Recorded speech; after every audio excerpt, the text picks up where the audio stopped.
Radio Madagasikara arahanao eto amin'ny televiziona malagasy iarahana amin'ireo solotena isamparitra ampitapitao ampitana ny zava-misy sy ny tenany ponina andavanandro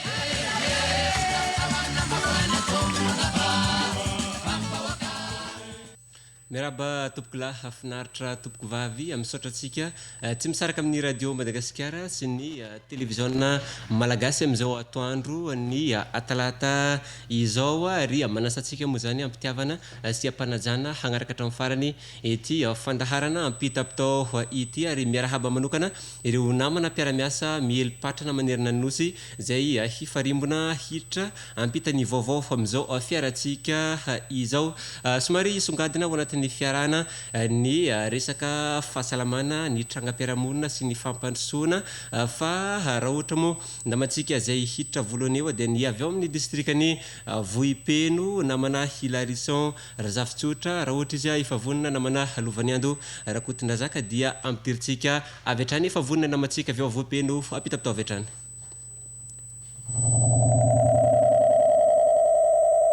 Nambianay ati nanti antenne atunga tati vipen umali alafyen aniraka avy amin'ny filoham-pirenena nanatitra fanampiana ho an'ireo mpianatra anala fanadinana CFE atoy ny kojakoja hoentina miatrika izany ary gote ireo tany sekoly ny mpanjiny nandahateny asiana indray izao fanampiana izao adia napisongadina trano ny lanja ny fitiavan'ny filoham-pirenena ny mpianatra mpanala fanadinana tesakilana ireo mpianatra kosa dia diby tapalinana indray izao fanomezana izao ary nampitondra kely fisorana ho an'ny filoham-pirenena azay nandriamatoa Andry Nirina Rajoelina nanosina décapitaterina ny gouverneuran'ny faritra Vatovavy Fidikonany ny médecin général Razafitsotra Lucien Laurel ary ny mpamin'ny tena manokana ny ministry ny poste Ramatoa Rachel Malala Antanirina nandritra ny fitezana ireo sekoly tafiaterana no nandoran'ny gouverneur fanampiana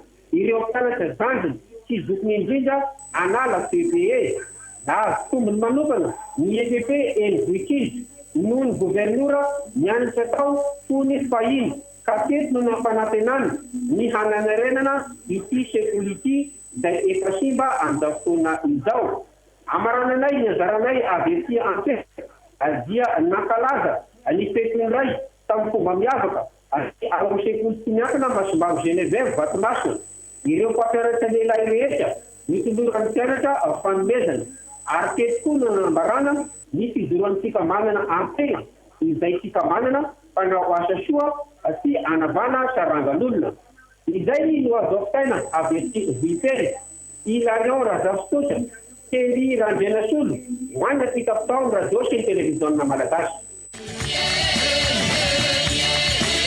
ampitapitao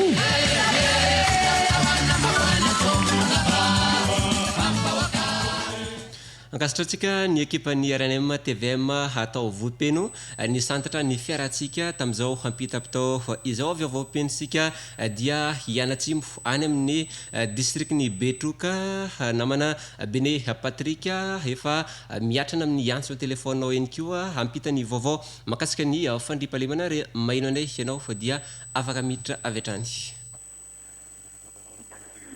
Saka betsaka anao namana Elize no nameny fitenenana aty aminay Betroka nivory ny OMC izay nitarihan'ny lehiben'ny distrika eto Betroka niarahana amin'ny mpitandron'ny filaminana dia ny gendarmerie sy ny tafika malagasy ary ny polisy pirenena sy ireo chef fokotany izay niaraka amin'ny ben'ny tanàna anatin'ny distrikany Betroka ka napetraka tamin'izany ny paikady rehetra mba hisorohana ny tsy fandriam-pahalemana ary mba hanaovana ny vahoaka ny Betroka fety milamina ampilaminana entitra ny mpitandron'ny filaminana eto fa tsy misy zanaky ny kala hafa na ny ata anatin'izao fa izay vantana dia kary fa tsy ananakavana ny fandriana pahalemana amin'ny filaminam-bahoaka raha ny ato amin'ny distrikany Betroka ka mbola mitoy hatrany ny couvre-feu amin'ny 1:10 alina ka efatra maraina ho an'ireo tanora mivoaka ny trano kosa dia samia mitondra ny karapanentitra ny mpitandron'ny filaminana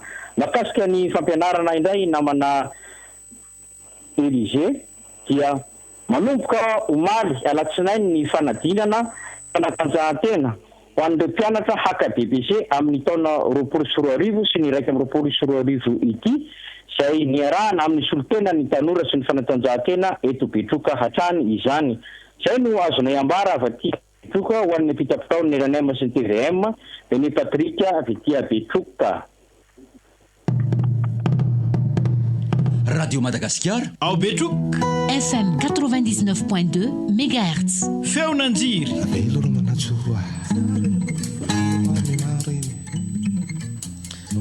Ankasitratsika ny namana avy agny amin'ny district ny Betroka nitondra zay vaovao makasika ny fandripahalemana sy ny fampianarana ary ho avy tokoa ny fety afaka 3 andro eo dia igadona ny fety-pirenena ka dia ilaina tokoa zay fanamafisana ny fandripahalemana izay.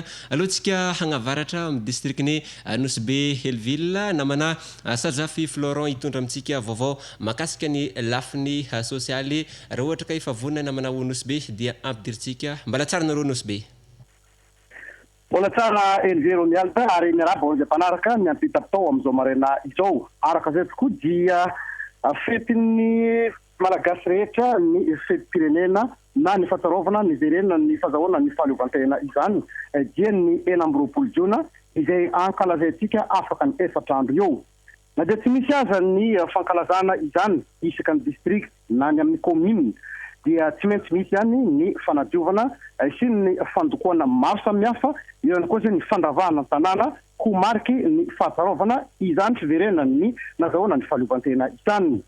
Ankoatra ny hetsika izay ataon'ny commune kasika izay fanadiovana izay dia isan'ny nandray anjara mavitrika ny fikambanana toy ny fikambanan-beva izay mijoro aty an-toerana nanadio arabe avy eo amin'ny route Tsimaramara zany hoe amin'ny lalana Tsimaramara mipaka eo amin'ny Château d'eau tamin'ny herinandro lasa teo. Hetsika izay mendrika alentaka io hetsika io hoy ny ben'ny tanàna commune ambonivohitra Nosbe dia matoa Vita Gilbert raha nakasitraka ireto fikambanana ireto noho ny ezaka be izay nataon'izy ireo tamin'ny fandraisana anjara mavitrika tao anatin'ny fanadiovana ny tanàna izay. Dia izay ny mikasiky ny hetsika sosialy ao anatin'ny fiatrehana ny fetim-pirenena malagasy ho atao amin'ny sabotsy fa raha miresaka ny toetrandro dia tatapy somary dia nisy loatra ny orana fa raha talohan'izay dia tena nahitana rotsaka orana taty Nosbe fa amin'izao ora resatsika zao dia baliaka ny masoandro milamina ny ranomasina toy ny mazatra milamina loatra ihany koa ny fiainan'ny mponina andavanandro. Zay nazambara Florent miainga vantagna avy aty Nosbe Helville ho an'ny ampitapitaon'ny radio télévision malagasy. Radio Madagascar à Nosbe Helville FM 99.2 MHz. Radio Nosmagnitry. Ankasitrana sy namana Florent sy ny ekipa jiaby ao Nosbe ao nitondra zay vaovao izay amin'ny fampitavaovao magnaraka eo sika dia ho agny atsimotsimo indray agny amin'ny faritra Androy izany hoe ao amin'ny district ny Ambovombe namatsika nantenena zao ny hitondra vaovao makasika ny lafin'ny fanabeazana ao anatin'izao fiaratsika zao rehefa vonina dia apitapitao avy hatrany. Ya makasitraka anao Elizero mialana mianay ny fitenenana totosao maly alatsinainy ny CEP katolika teto Ambovombe Androy ka ny école Notre-Dame nisy mpianatra 770, 230 ny lehilahy ary 770 ny vavy samy tonga avokoa izy ireo ka ny taranja 4 no natao tamin'ny maraina ary ny 3 kosa natao tamin'ny tolakandro dia nozaraina tamin'ny salle de classe 4 mpiadina ka 20 isaky ny salle anankiray. Ny tao amin'ny Sacré-Cœur kosa indray dia mpiadina 350 ka samy tonga avokoa ary nizaraina ho kilasy anankiroa izy ireo. Izany no natao dia ny fitsinjovana ny ara-pahasalamana ka nampiasaina ny elanelana 2 metatra. Ny taranja izay vita moa tamin'ny maraina dia fa notsaraina ny tolakandro. Toy ny fanadinana rehetra ny maha-CEP azy izay dia misy ny chef de centre manara-maso ary misy ihany koa ny mpitandro ny filaminana. Amarinina trany fa navitrika ireo mpianatra ny nanatanteraka izany ary satria tamin'ny anora sasany maraina dia efa tonga ireo mpianatra rehetra ary tamin'ny fitora kosa no fanomboana. Ny CEP katolika dia tahaka ny fanadinana rehetra ihany izay afaka dia tolorana sertifika ho fankasitrahana ireo izay nahazo moyenne tamin'izany. Indray mbaba ho an'ny fampandrosoana nandalo taty Ambovimbiandro ihany koa ny ministry ny rano fidiovana sy ny fanadiovana Ramatoa Kotovelo Manantsoavoary niaraka tamin'ny délégation dia ny mpiara-miombonantoka lehibe ny PAM maneran-tany Andriamatoa David Besley hijery ny fampifanampiana amin'izao fahasairanana mianjady aty atsimo izao ary isy ny fampandrosoana maharitra amin'ny alalan'ny tetikasa izay atao ary koa tsy hijanona fotsiny amin'ny fizarana sakafo fa hita fa ny rano no olana aty atsimo ka izany no hijerevana vahaolana ary koa isan'izany ny sekoly izay ahafahana mametraka fanabeazana sy ametraka cantine scolaire izay. Izay no azonay nampitaina avy aty Ambovimbiandro nantenaina Janie ho an'ny ampita-potaon'ny radio sy ny télévision malagasy. Radio Madagascar ao Ambovimbiandro FM 99.2 Radio Feonandro Eka mankasitrika anareo baka Ambovimbe nitondra zay vaovao izay mbo iresaka fanabiasika fa iverina zany hoe eto amin'ny faritra Analamanga itsy amin'ny distriktin'ny Andramasina namana Joël Edy hitondra vaovao makasika zay fampianarana tontolon'ny fanabiazana zay ary ohatra ke fa vonim-bonina dia ampidiritsika avy hatrany namana Lovaniando eo amin'ny lafiny teknika. Ya mankasitraka favorainy andenina ty amin'ny distrikta Andramasina miaraba ihany koa ny mpiara-miasa rehetra sy ny mpanaraka ny ampita-potao arak'izany dia ao anatin'ny fanatanterahana ny fanadinana andrana CPE ireo mpiadana miisa 770 manerana ireo zapy mandrafitra ny Cisco Andramasina amin'izao fotoana izao tamin'ny nora sisa maraina dia efa niatrana teny amin'ireo ivitoeram-panadinana ny ray aman-dreny nanatitra ireo zanany amin'izao fanadinana andrana CPE izao raha ny eto amin'ny zapy Andramasina izay notsidianay dia mizotra mpilaminana treto ny fanadinana izay voaja ireo fepetra ara-pahasalamana toy ny fanaovana vavaorona sy ny fanasana tanana alohan'ny hiditra an-dakilasy fa itsakilana dia anio ihany koa no anatanterahana ny fanadinana ara-panatanjahantena BPC eo amin'ny kianja malalaka fanaovam-baolina eto amin'ny commune Andramasina tazana eny an-kianja ireo ray aman-dreny mpanabe ary ny Croix Rouge malagasy manara-maso sy mampahery ireo zanany amin'izao fiatrehana ny adina ara-panatanjahantena izao izay makasika iny fa hivadika eo amin'ny lafin'ny fanomanana ny fetim-pirenena indray raha ny angom-baovao azo teo anivon'ny fitantanana ny tanànana commune Andramasina dia tsy isy ny fankalazana toy ny mahazatra isa-taona saingy anamarika izany fetim-pirenena izany kosa dia isy ny hetsika ara-javakanto sy ara-panatanjahantena ny zomao amin'izao dia isy ny lalao taranja baskety sokady lasy vazy izay atao ny tapany maraina raha toka ny lalao famaranana eo amin'ny talanja baolina kitra kosa ny tapany hariva izay adina ny amboara kopy omby tahak'izay ny fanomanana ny fetim-pirenena raha ny aty amin'ny distrikta Andramasina efa tazana mandravaka ireo birao-mpanjakana sy tranon'olo ihany koa ny sainam-pirenena izay manamarika ny niverenany nazahoana ny fahaleovantena raha ny lafin'ny toetrandro kosa tsara ny andro amin'ny ankapobeny na dia somary mamiry firy aza ny maraina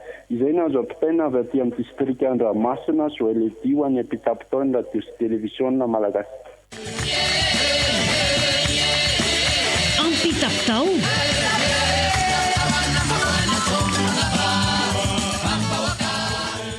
Ya ny eto andrenivohitra ihany koa namana Joël Edy dia efa hita mirantiranty etsero fa ny loko fotsy mena maitso ankatoko izao fanamariana ny fetim-pirenena izao fandaosika iresaka trangam-piarahamonina aloha ao amin'ny renivohitry ny faritra Anosy izany hoe ao Taolagnaro namatsika Sidonie Angelina hitondra ny antsipirin'ny izay rehefa vonina ampita-potao avy hatrany. Mankatitaka nareo namana mpiara-miasa rehetra ao Anosy ao fa voarainay aty Taolagnaro ny antenne araka izany taranaka iray izay ahitana fianakaviana maromaro zanatany eto Faradofay no mitaraina sady naneho ny tsy fahafaliany amin'ny fahaverezan'ny tany ka nanatanteraka fihetsiketsehana ho fanehoany an'izany ny asabotsy fa 7 ny volana Jona lasa teo teny amin'ny toerana misy ny tany tao Beloty fokontany Makiambato ato amin'ny commune Ambonivohitra ny Faradofay. Araka ny fanazavany solotenan'ny fianakaviana dia efa tany amin'ny taona 750 no nanomboka nanamainty molalin'ny tany ny ray aman-drenin'izy ireo. Ankehitriny anefa dia nisy andian'olona izay milaza ho tompon'ny tany ka miangavy izy ireo amin'ny mba hijerevan'ireo manam-pahefana mahefa isany ambaratongana izay miainga avy aty amin'ny sefim-pokotany.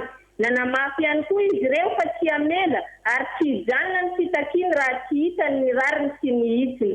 Trangan-javatra matetipiseho tokoa izy ity ary anisan'ny mitazona ny laharana voalohany eo amin'ny raharaham-pitsarana ambaratonga voalohany eto Tolagnaro. Ankoatr'izay raha ny mahakasika ny fiantena ny setim-pirenena indray dia efa voahaingo amin'ireny sainam-pirenena madinika ireny ny lapan'ny tanàna sy ny birao mpanjakana. Ny tokantrano tsirairay ihany koa esan-daniny dia efa saika nanangana n'izany avokoa. Ny enan-kena koa dia mitombo ny isan'ny mpivarotra sy ny mpanjifa ary dia tena mitombaka ny arendrina sy ny kilalaon'ny ankizy. Izay ary no azo nambara Sidonio Angelina RNM TVM Tolagnaro ho any ampita-pitaon'ny radio Madagasikara sy ny televiziona malagasy. Radio Madagascar Tolagnaro, FM 99.2 MHz. Radio Fandir.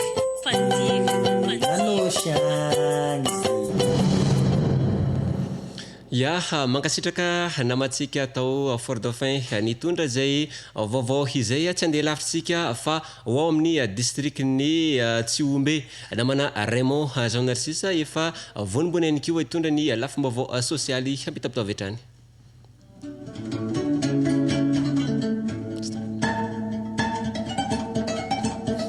Araka izay dia mbola tsy tafiditra ny namatsika avy ao Tsiombe faritra Androy miomakomana ny namatsika manaraka avy ao amin'ny districtny Marovoay ny ao Farafangana ny ao Ambato Finandrana ary sy ny ao Maintirano fa tsy tokony iandriantsika satria mbola maromaro fo ny namana zay hiditra ao anatin'izao fiaratsika izao fa izany no efa vonombonao fa namana lovany ando zay ampitany vaovao ao anatin'izao fiaratsika zao namana ao Tsiombe efa vonona Raymond journaliste pitapitao vetrany vaovaotsika. Kasitany ianareo annonsion nanolotranay ny antenne ary miarahaba ny mpanaraka ny radio Madagasikara sy ny televiziona malagasy amin'izao fotoana izao. Ankizy miisa 500 eo no mena kopia mahimaimpona avy amin'ny ministeran'ny mponina Androany ka ry zareo avy amin'ny fitsarana Ambombe no afaka manome izany didy fitsarana izany ka eto anterne mo ny filohan'ny fitsarana Andriamatoa Reseva Patrice Emmanuel manatanteraka izany fizarana kopia mahimaimpona izany. Ny taleparitry ny mponina Androy manantsaotsy Alexis no misy olotena ny ministeran'ny mponina. Ny ben'ny tanàna lefitra voalohany Andriamatoa Moja Solobera no manao soni ilay kopia miaraka amin'ny filohan'ny fitsarana. Tanjona moa dia ny fanomezan-danja ny iray volany ankizy amin'ity volana Jona ity. Balika ngay be masoandro milamina ny tanàna izay no azo ampita sy ambara avy aty Tsiombe Raymond journaliste ho any ampitapitao ny radio sy ny televiziona malagasy. Ampitapitao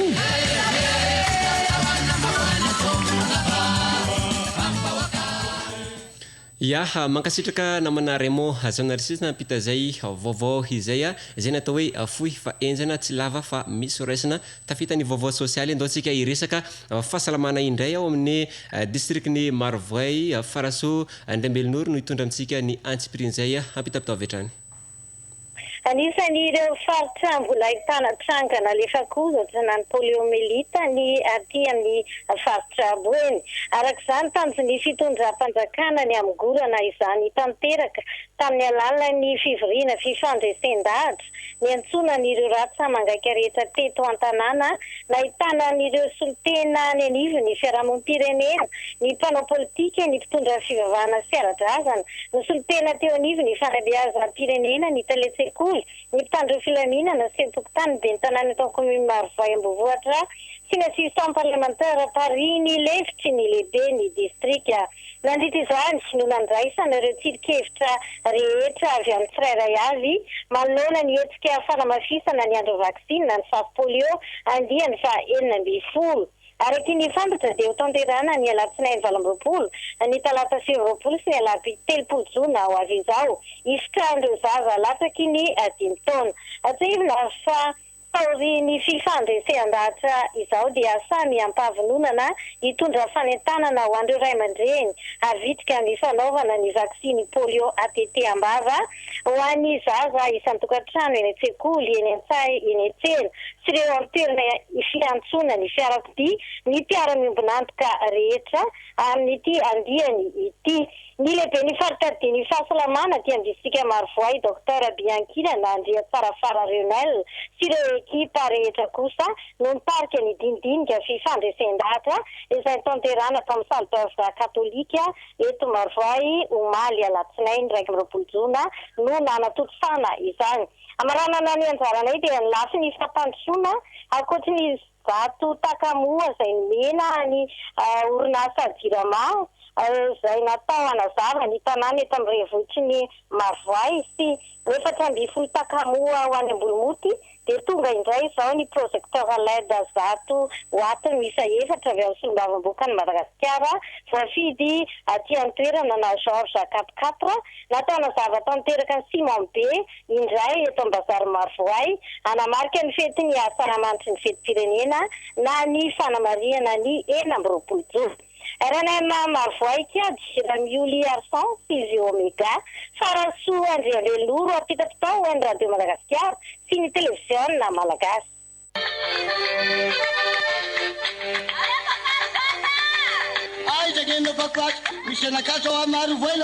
Radio Madagasikara ao Marovoay FM 200 MHz Radio feon'ny Betsiboka.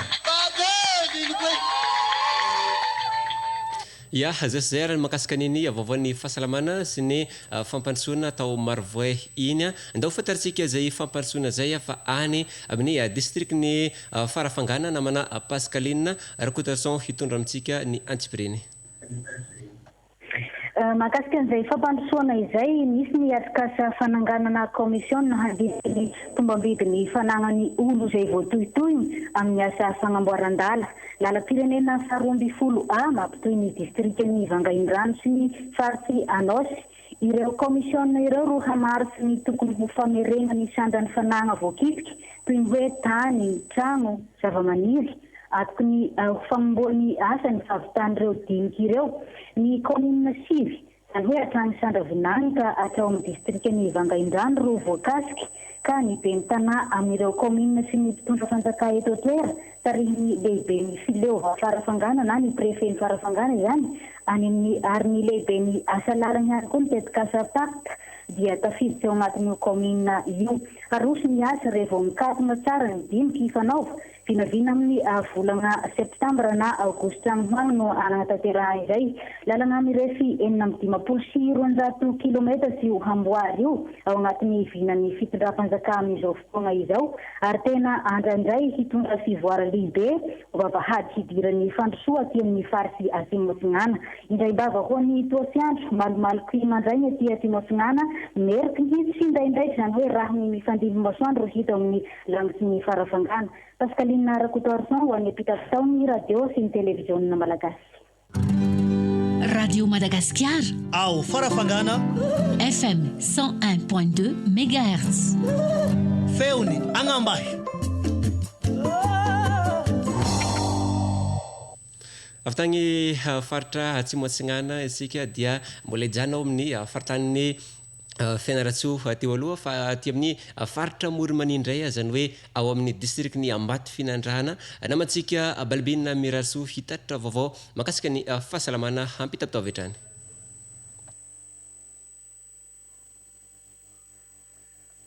Arak'izany namako Elise Romial dia mandritra ity herinandro ity izany hoe nanomboka omaly alatsinainy 20 jona no anatanterahana ny hetsika fanaovam-baksiny polio sy fizarana vitamina A ho an'ny fiadidim-paritry fahasalamana aty Ambato Finandrahana. Ny zaza latsaky ny 5 taona tsy mbola navita izany no mena azy io ary ireo mpanentana ara-pahasalamana no miara-misalahy amin'ny faripaadidim-pahasalamana manatanteraka izany ka izy ireo mihitsy no manantona isaky ny fokotany na ilay antsoina hoe stratégie avancée fa eo amin'izay lafiny fahasalamana izay hatrany dia iray amin'ireo distrika mbola ahitana ny aretina tazomoka ny aty Ambato Finandrahana betsaka kokoa ny olona marary nitazomoka raha ampitahaina amin'ny karazana aretina hafa raha metotanisa eny amin'ny rotopasalamana fototra. Ny volana aogositra ho avy zao ary no hisy ny fizarana maimaim-pona lay misy ody-moka izay ataon'ny fitondram-panjakana amin'ny alalan'ny ministera fahasalamam-bahoaka sy ireo mpiara-miombonantoka ka anisan'ny hahazo izany ny distrika Ambatolafinandrana. Ny volana Jolay no hanaovana ny fanisana isa-tokantrano mandritry ny 5 andro raha 10 andro no hahareta ny fizarana amin'ny volana aogositra io izay marina fa tsy hihoatra ny 4 ny lay ho azony isa-tokantrano. Isy arak'izany ny tapakila homena ny tokantrano amin'ny anarany loham-pianakaviana miara-mentana amin'ny fanentanana sy ny fandresen-dahatra ny vahoaka aty amin'ny distrika Ambatolafinandrana. Ny amin'ny tsy maintsy ampiasana ny lay misy ody-moka rehefa matory amin'ny alina fa tsy ampiasaina amin'ny zavatra hafa moa ny solon-tena-panjakana ety fotony izay tarihiny lehibeny i distrika mangatsika. Mamirifiry ny aty Ambatolafinandrana amin'izao fotoana izao na dia mifandimby eo aza Ngabe Masoandro sy ny rahona. Ny angavy eto Ambatolafinandrana Balbina Mirarisoa ho an'ny ampita-potoana Radio Madagasikara sy ny televiziona malagasy. Ampita-potao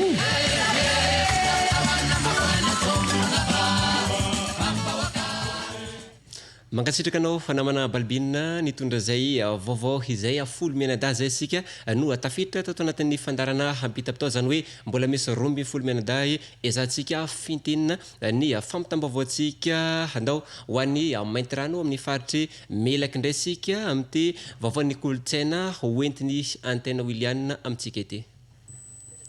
Ya, sio manana ho fankalazana ny faraka amby 10 taona nazahoana ny fahaleovan-tena efa mirenty isan-tokantrano sy eny amin'ny bio-mpanjakana sy ny tsy miankina rehetra ny sainam-pirenena malagasy manamarika izany. Efa mitobaka eny amin'ny tsena rehetra eny ihany koa ny kilalaony ankizy sy miova toy ny isan'andro nefa ny fiainam-ponina andavanandro fa maneho ny fiainany toy ny andavanandro ihany sy mbola hitam-piakarana ihany koa ny didin'entana sy toy ny tamin'ny volana May lasa teo. Efa voahaingo avokoa ny tanàna rehetra anisana sy fanovana sy fanavaozana tao anatin'izany ny tribunal communal izay hoe izay na ovitaina alohan'ny faina amby 20 ny volana Jona ity hoy ny ben'ny tanàna ny komina Ambonivohitra Maintirano sy Filavy-Todoa raha toka efa natomboka ihany koa ny fanavaozana ny trano tokon'olona izay nampanantenainy ben'ny tanàna ihany amin'ny alalan'ny Fonds de développement local 24 mitetina 15 millions d'ariary ka vinavonaina ho tapitra ao anatin'ny 2 volana ny asa izay tanterainy antoka Claudine efa niatomboka tamin'ny 15 ny volana Jona teo. Ho fitsenana ny faina amby 20 volana Jona izay hatrany dia sainam-pirenena miisa 700 no natolotry ny gouvernora ny Melaky ho an'ny Ratsitoara Patrika ho an'ny Fokotany Valo eto amin'ny komina Ambonivohitra Maintirano ho an'ireo tokantrano izay mbola tsy manana mba samy ahafahany tsirairay hanofahofa ny sainam-pirenena isan-tokonana. Zay na Dr. Vetia Maintirano Jebson Robert antena William ho an'ny ampita-potao ny radio sy ny televiziona malagasy.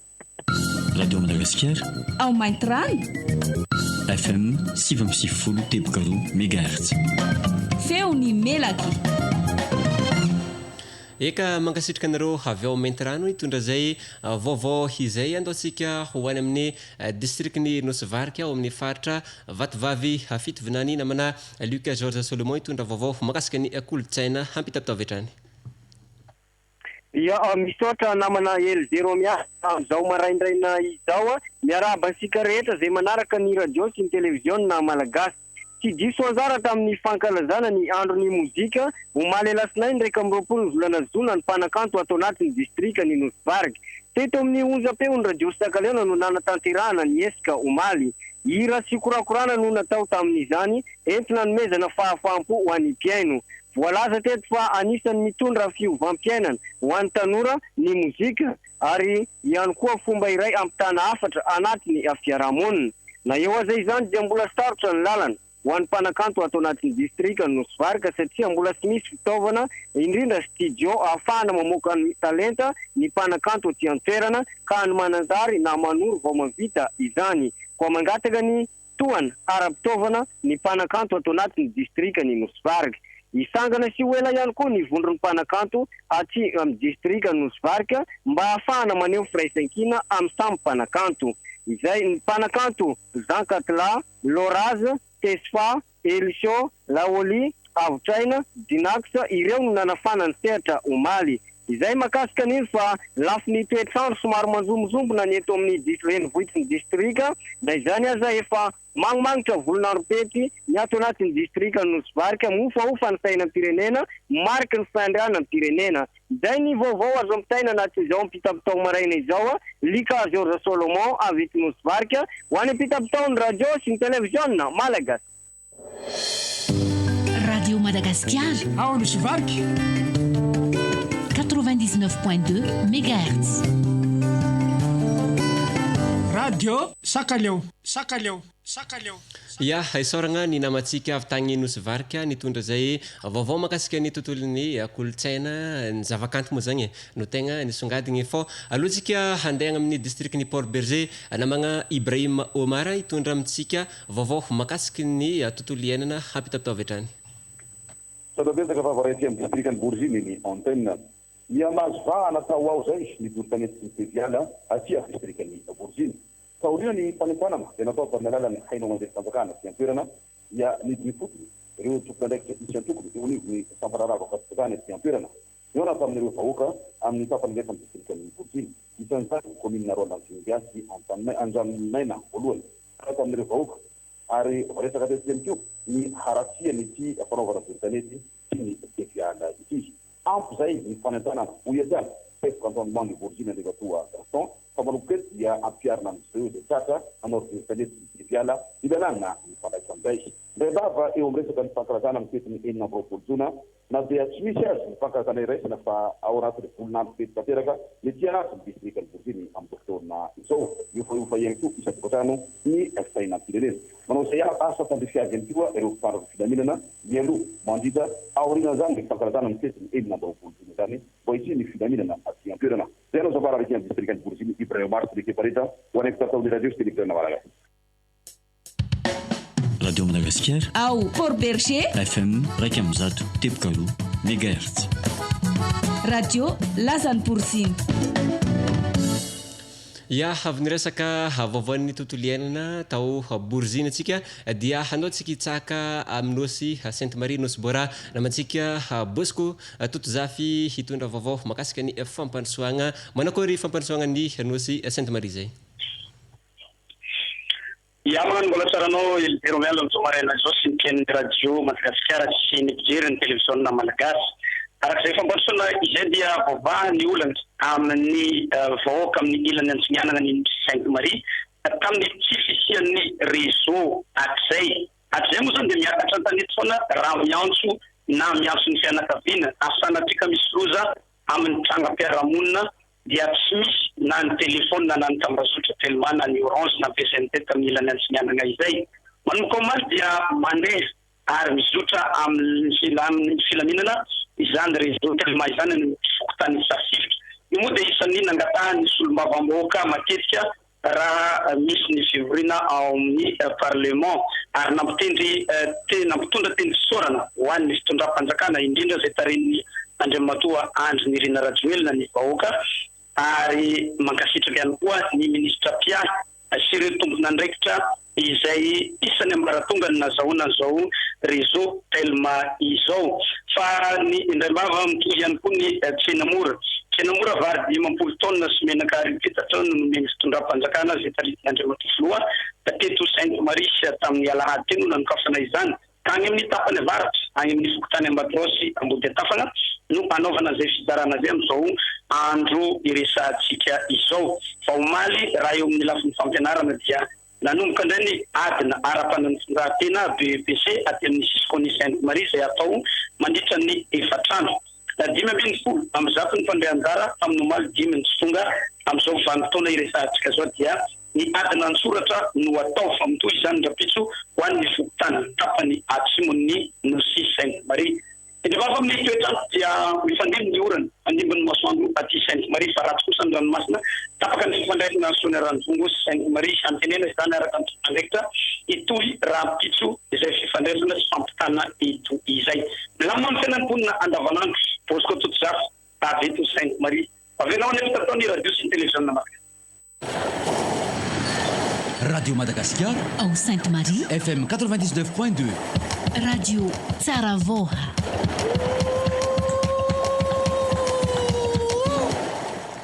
ia ankasitragny namagna Bosco Toto Zafy nitondra zay vaovao izay arabegna zegny re Sainte Marie fô sady nahazo fa ny réseau ifandraisagna no afaka manjifa ny tsena mora ny resaka fampianaragna moa namatsika teo igny allo iresantsika zay fampianaragna zay fa agny amin'ny districtny Besalampy miaraka amin'ny namana Noro Oliviana ampitapitavetrany araka izany no tanterahina omaly alatsinainy iraika amby roapolo jona tao amin'ny efitrano malalaka ao amin'ny sekoly fanabeazana fototra eto Besalampy ny fizarana ny fifanarahana-miarahamiasa amin'ny fanjakana ho an'ireo mpampianatra firamina teo aloha tafiditra ho mpiasa fanjakana.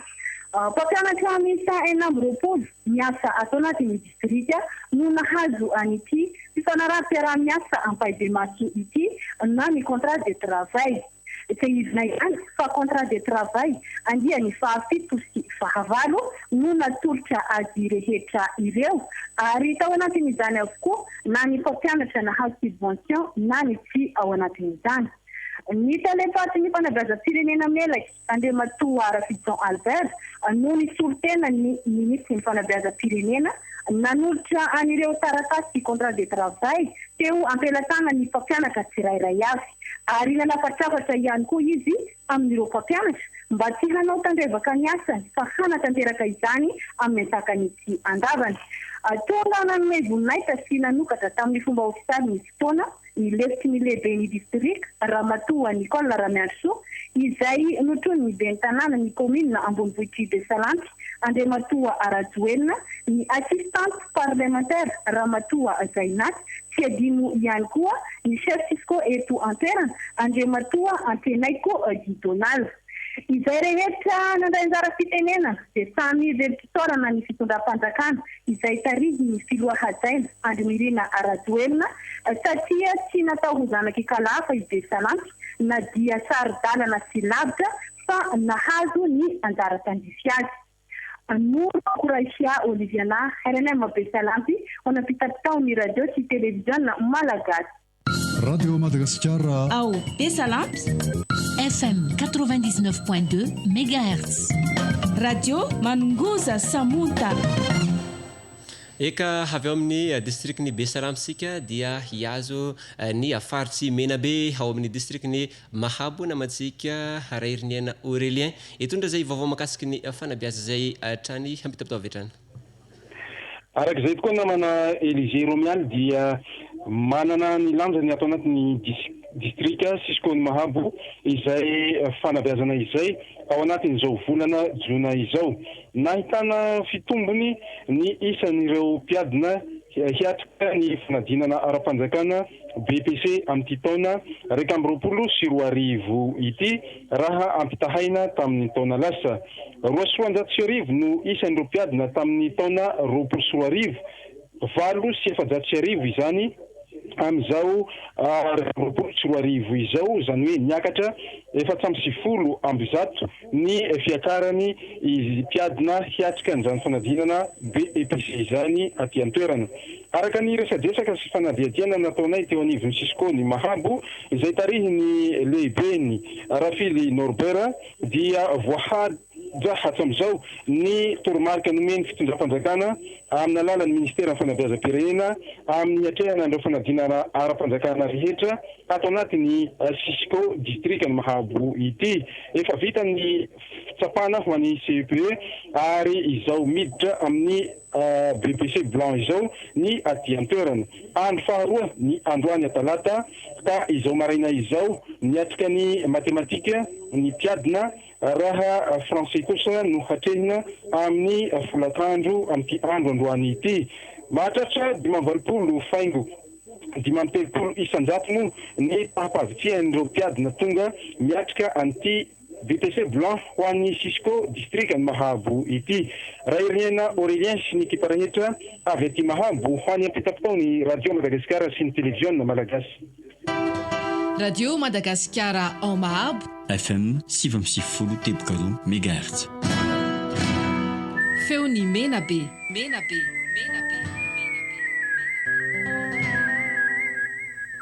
Ya makasitraka hanareo mahabo nitondra zay vaovao fa izay handaontsika anaraka niny ilany andrefany Madagasikara iny fa ty amin'ny faritra Boeny ao amin'ny districtny Mitsinjo namana hanoftina zanao hitondra vaovao makasika ny tsy fandriampahalemana hampitapitavetrany.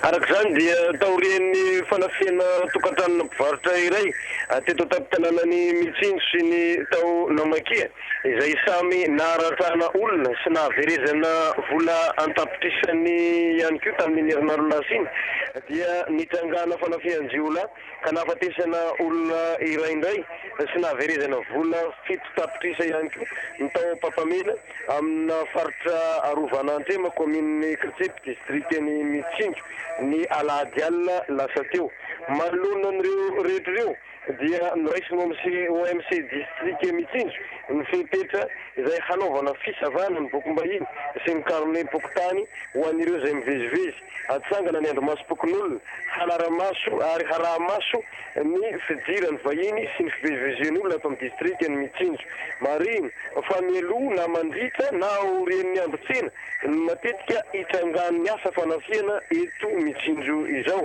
Arak'izany dia manao antsoavy sy manome baiko entitra amin'ny hisian'ny fifanomezan'ny tanana eo amin'ny fokon'olona sy ny mpitandro filaminana nisy ny mavamboaka ny Madagasikara voafidy tato amin'ny district ny Mitsinjo sy ny lehiben'ny district hanome loharanom-baovao maro fototra ahafahana mampitsahatra izao trangam-panafiana mihamahazovana ato amin'ny district ny Mitsinjo izao.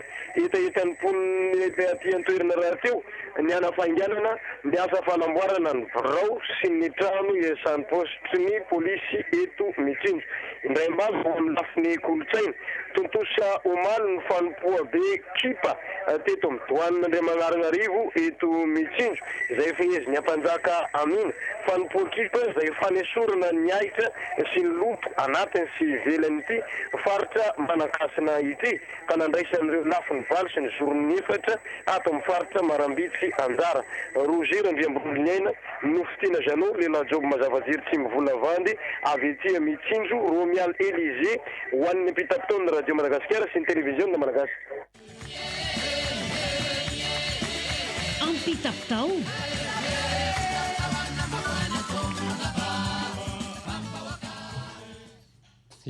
mankasitraka ny ekipa jiaby atao amin'ny districtny Mitsinjo nitondra zay vaovaon'ny tsy fandriampahalemana sy ny kolotsaina izay alohantsika hiery ny resaka ny fagnabeazana fa agny amin'ny districtny Bezaha namagna vagnomana Alfred raha ohatra kefa vonina ampitapitao vetrany.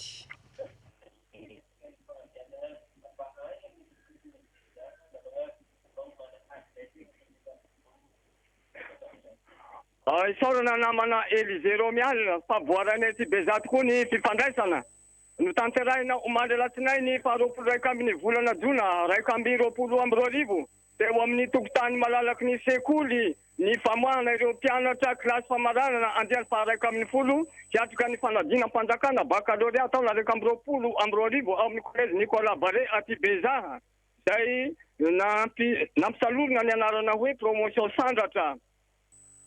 Tonga niatrika sy nanome voninahitra izany moa ny tamin'ny lanonana lehibe izany moa ny raim-piahy ny collège Nicolas Barré ny filoha-lefitsy ny antenimera-pirenena aty amin'ny faritany Toliany no sady solo-mavambahoaka ny Madagasikara voafidy aty amin'ny district ny Betukasimo Andriamatora Benirina Zanjaka.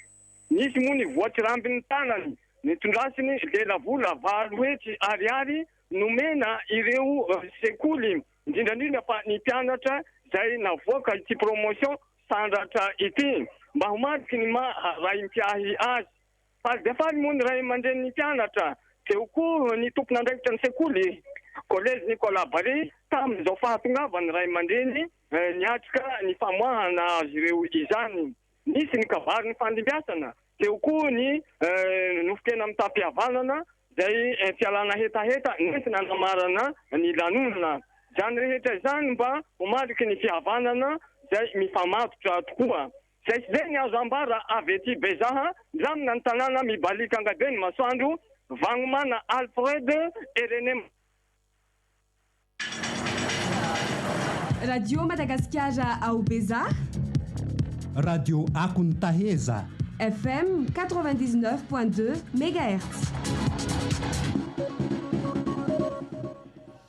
Misotranao hazoko be vagnomana Alfred nitondra zay vaovao ny fagnabiazagna hatao bezaha izay alohantsika andeha agny amin'ny districtny Dego amin'ny farany avaritry Madagasikara agny efa avognombogno namatsika Marie Judith itondra vaovao makasika ny fahasalamana hampitapitavetrany.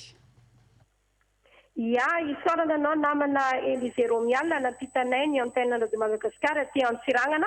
Arak'izay ao amin'ny consulat de France eto Antsirangana ny toerana voatokana agnanaovam-bakisiny fanefika amin'ny Covid-19 ho an'ireo Frantsay sy tany Europeanina monina ato anatin'ny faritra Diana. Mandritra ity herinandro ity zany hoe ny alatsinainy ka hatramin'ny zoma ho avy zao no agnatanterahana izany. Ka ny vaksina antsoina hoe Johnson no vokarin'ny laboratoire Johnson & Johnson no atsindrona amin'izy ireo. Ny ambassadeur Frantsa monina sy miasa eto Madagasikara Andriamatoa Christophe Bouchard no nanokatra tamin'ny fomba ofisialy ity toerana fanaovam-bakisiny ity miaraka tamin'ny governoran'ny faritra Diana sy ny ben'ny tanànany Antsiranana. Tsy andoavam-bola ty fanaovam-bakisiny eto ity, saingy kosa tsy mihoatra n'ireo sarangan'olona voalaza etsy aloha no manao izany. Fa omaly tolakandro ihany dia nanao fitsidihana ara-fomba ofisialy tamin'ny governoran'ny faritra Diana ny ambassadeur Frantsay Andriamatoa Christophe Bouchard izay nanafy hatrany izy amin'ny fiara-miasa atao ato anatin'ny faritra Diana. Indray mbama mahakasika ny toetrandro, roa andro ny sese dia nangatsika ary namiry tokoa ny atsika satria amin'ny tapany avaratry ny nosy amin'izao fotoana izao. Marie Judith sy ny ekipa rehetra ho an'ny ampitapitaon'ny radio sy ny televiziona malagasy. Radio Madagascar. Au Antsirangana. FM 99.2 MHz. Radio Varachaza. Makasitraka hanareo baka Diego nitondra izay vaovao izay Diego renivohitry ny faritra Diana falohantsika ho amin'ny renivohitry ny faritra Vatovavy fitovinany ao Manakara namatsika Brigitte indray itondra trangam-piarahamonina ray efa vonim-bolina ampitapitavetrany. Ya, misaotra namanao anosy nanome anay ny antenne dia miarabantsika rehetra manerana anosy ihany koa amin'ny andro ity. Tamin'ny alady farany herinandro teo tokony tamin'ny 3 sasany dia nisy trangana lozam-pifamoivoizana tao amin'ny commune Ambatrazy distriktan'ny Manakara ny lalana manaraka ny route nationale RN12. Tsy nisy ny ainana foy na dia samy naratra daholo ny tao anatiny fa olona enina kosa ny naratra mafy.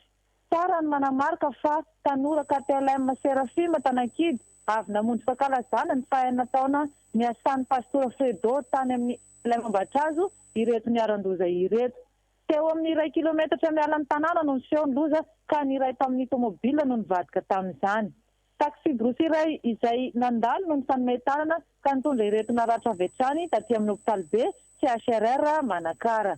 Ankoatr'izay, omaly fa 20 ny volana Jiona niara-nisa lahy nampiseho ny firaisan-kina ireo mpanakanto zokiny sy ny mpanakanto zandriny eto Manakara nankalaza ny fetiny la mozika tamin'ny alalan'ny seho mivantana tamin'ny RNM sy TVM teto Manakara. Nanokatra izany tamin'ny fomba ofisialy ny taleparitry ny serasera sy ny kolotsaina Vatovavy fitovinany Andriamatoa Andriarmanana Jatoverimamy Perlin. Indray mbava makasika ny toetrandro dia maina ny andro fa mibalika ingay be masoandro. Izay no azambara avy etỳ Manakara, Brigitte Savoitra sy ny ekipan'ny RNM TVM Manakara ho any ampitapitaon'ny radio sy televiziona malagasy. Radio Madagascar. Au Manakara. FM 99.2 MHz. Radio Fangsafa.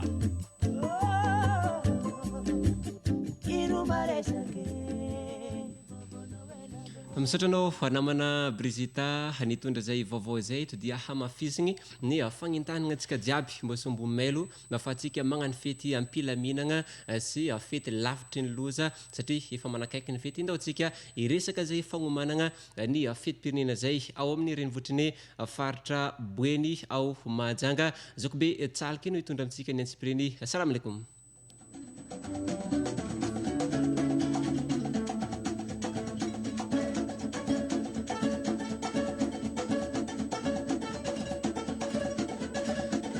Ya, arak'izay feo kira entsika zay feo mbali mafinaritra zay dia mbola tsy tafiditra namana Tsalky araka ny toromarika dia tafiditra indray Zokobe Tsalky hampitapitavetrany. Alaikum salam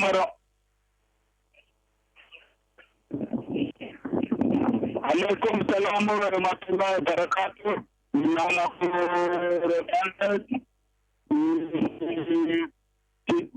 nama Narita, Zailu Vanando, Cristian Fandida Nipianda de Madagascar. Meluan Zainoni, Govorat, Nandalo. Nani Falasan Nafiambuan in the Matura Kutunda Safa Arma. Rai Teraka Andamatua Ministra Serasera Sikultena La Latina de Tumbariu, Isai Peranyasa, Atiam Fartan Mazanga, Sieto Mazanga, Yamane Simananta Fiaramir Sivampinuna Nakateraka, Andamatua Ministra La Latina de Tumbariu, Vesi, Shanaka Vinareta, Navela Mati, Isai Peranyasa, Atiam Fartan Mudia, Mamela, Anau. Si mamela anao irery zany tsy avelana irery anao raha matoa ministra amizao faorina sy alahelo lehibe sy mavesatra mandalo aminao sy fianakavianao izao satria ianao no reny mpiay anay amin'ny ministera ny serasera sy kolotsaina ka miondrika ampanajana amin'ny alahelo sy fiaraha-miory araka zany izahay ty majanga ary ao anatiny soatoavina malagasy mangataka amin'ny tompo-zanahary izahay mba ho vaovao soa Izak ang fapansunan ni Ministera Serasera si Kulchaina ari fasoa wan serarai no ifanakaluzasika tuizau atani rama kaskan zai fanumana na nifet pirenena zai kusromial taluvanant Christian si Piendo de Madagascar ni atima zanga dia efam sumebseb tanteraka ati enturan Andwani atalata ruang bropolo Juna raikam bropolo suariu katam raina teu atam zauro tenan siska zau dia manatantera ka famerena na Capo Verde na repetition générale ni défilé na ni match lebe atau amni andro ni enam bropolo Juna mo ni tafka malagasy ni gendarmerie nationale ni police nationale ihany ko izay miara manao an'izay famerena na famindana eto anolohan'ny tsangambato ny dadabe Filiberatsiranana ray ny fahalevantena malagasy etsy amin'ny lapan'ny tanàna na hôtel de ville amin'izao fotoana itenenantsika zao hoentina manamarika ny fetim-pirenena aty Mahajanga dia ny efa nanomboka ihany koa izany tamin'ny faha 14 Jona lasa teo ny etsika maro samihafa toy ny kermesy lehibe eo anolohan'ny tsangambato eo anolohan'ny skoro zay tranombarotra lehibe farany moa dia misy enveloppe moyenne amin'ny anarany Andriamato Germain izay very tamin'ny roza mpifamoivoizana teny Mahavozaza Berivotra ny Zoma lasa teo 12 Jona ity enveloppe ty dia misy antotoratasy maro samihafa ka izay mahita azy mba hanatitra azy ao amin'ny brigade routière etsy amin'ny Bonnet na iantso ny telefone na 032 42 722 88 na 034 14 005 14 saivina fa izy io dia anisany namonjy andreo tradoza mpifamoivoizana na fahatolona efatra be zany tamin'ny RN4 amin'ny Berivotra sy iny Besel sy Mahavozaza zay voalaza teo izay nisy ilay accident. Romualda Lovaniando Christian miaraka mitsalika eo anampitapitonda de Madagascar sy television malagasy. Radio Madagascar. Ao Mahajanga. FM 99.2 MHz. Feony bueno. Ambarquanao vale partany bueno. Misotranao hazako be tsalika iny tondra izay vaovaotsika izay maragnatsika ny fiarahana dia andaotsika hoagna amin'ny districtny Ambanja namana Corinne Harakotomavo hitondra vaovao makasika ny fandriampahalemana hampitapitavetrany. Misotranao napita ny antena ty amin'ny districtny Ambanja tsy taitra kanefa tsy taitra tsy maika kanefa tsara miaraka amin'ny radio Madagascar ny farana ny asabotsy teo raha naharitra 20 andro ny opération Zamala zay nataon'ny gendarme taty amin'ny compagnie ny gendarmerie ny Ambilbe sy ny coordination ny Ambanja rongony na Jamala milanja hatrany amin'ny 900 tonna no nodorana sy nongotana tany an-toerana ka ny 900 tonna nodorana tany Analabe ary ny 9 tonna kosa nodorana teto Ambanja ny asabotsy lasa teo ary vondrongony milanja 500 kilao no nodorana tany an-toerana ihany koa. Olona 7 no voarongoroy sy voasambotra nandritra ity opération zay notarin'ny lieutenant colonel Toussaint Andrian Sirniana Jules, commandant de groupement ny gendarmerie ny diana ity. Misy ny efa betsaka ny ezaka vita natao nandritra ny opération tany an-toerana efa maro ireo ezaka natao ny fitondram-panjakana hamongorana ity fambolena sahanin-jamala ity ary nisy basy vita tanana na fabrication locale iray ihany koa sarina nandritra izao opération izao. Ny fandorana natao taty Ambanja dia natrehan'ireo manam-pahefana teto toerana izay notaria ny lehibe ny distrika lehibe ny OMC teto Ambanja. Ity fambolendrongony any an'Alabe ity namako Olivier dia tafiditra indrindra ao anatin'ny faritra arovana tsara tanàna sy Manongarivo izany hoe ao anatin'ny faritra arovana izay tantanin'ny MNP aty an-toerana. Efa maro ny opération nisy tany an-toerana toy ny Matasaly 1, Matasaly 2, ny Famafa, ny Varatraza izay niarahana tamin'ireo fitondram-panjakana ary mbola tohizana ankehitriny. Tafiditra ao anatin'ny vinan'ny filoham-pirenena ihany koa ny famongorana izao asana fipartana jamala izao.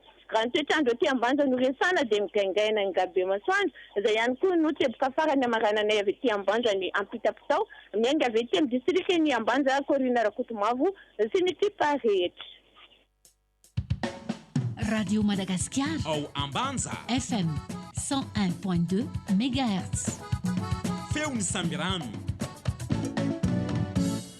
Ya misotranao Corinne Rakotomavo nitondra zay vaovao havitagny sambrano izay mankasitraka anareo 20 mianada napita vaovao tao agnatin'izao ampita-pitao fa izao mankasitraka mangatela ny ekipa tao amin'ny télévision malagasy nampita ny sary tagna tokatrantsika nahitagna ny Julie Flavienne, Nena Rakotondrafara, Stéphanie Rakoto, Saya Ranoasy ary Ravo Randriambelo teto amin'ny radio Madagascar nahitatsika ny Elise Christian Rarson sy Dofer Narson ary tetsy amin'ny lafiny teknika namatsika lovany ando Rakotonarzaka teto amin'ny fanolorana Elise Romial magnano veloma samy tsara magnaraka koa veloma tompoko.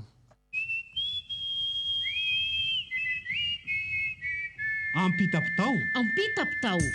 Ampita-pitao. Fandaharany Radio Madagascar. Arahanao eto amin'ny télévision malagasy. Iarahana amin'ireo solitena isam-paritra. Ampita-pitao. Ampitana ny zava-misy sy ny fiainan'ny mponina andavanandro.